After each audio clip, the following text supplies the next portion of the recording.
Children, in this video I have taken two questions that are related to the important properties of proportion.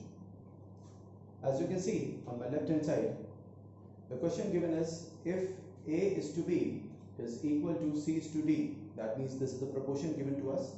Prove that 9A plus 13B into 9C minus 13D is equal to 9C plus 13D into 9A minus 13B. So children, since A is to B is equal to C is to D, this is the proportion given to us. This implies we can write this proportion as A upon B is equal to C upon D. Now if I multiply each side of the proportion by 9 by 13, let's see what will happen. On multiplying this left hand side of the proportion by 9 by 13 and the right hand side also by 9 by 13, we can get the relation as 9A upon 13B is equal to 9C upon 13D. Then by applying componendo and dividendo property, which says that we take the sum of the first and the second term of the first ratio and place it in the numerator, and we take the difference of the first term and second term in the first ratio and put it in the denominator. The same thing we do it for the other ratio. We take the sum of the first term and the second term of the second ratio, place it in the numerator, and we take the difference of the first term and second term of this same ratio and place it in the denominator part. So by applying this property, we can write the proportion as 9A plus 13B upon 9A minus 13B. That means the sum of these two terms in the numerator and the difference of these two terms in the denominator. Same is over here, 9C plus 13D upon 9C minus 13D.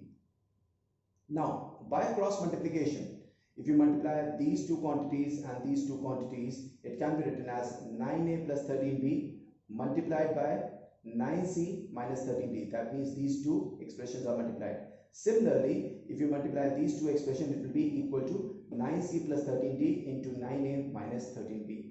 And this was the relation that we have to prove over here. So in this way, you can prove the first part.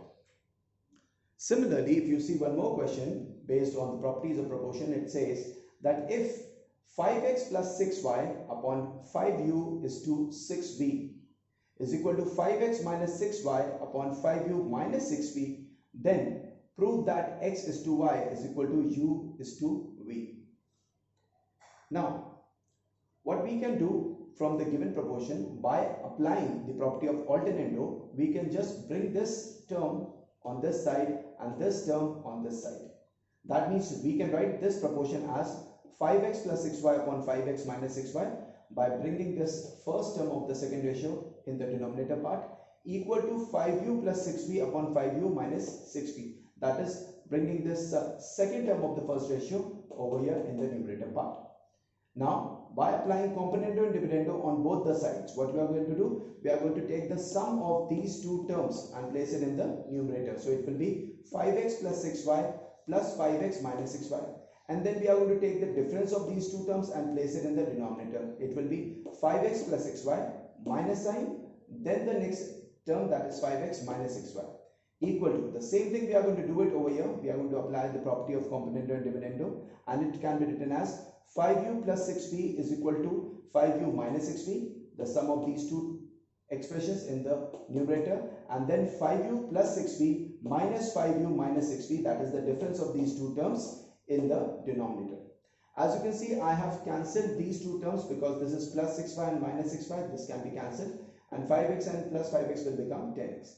Similarly, if you are going to open the brackets with this minus sign, what will happen? You are going to get minus 5x over here, and minus 5x and plus 5x can be cancelled.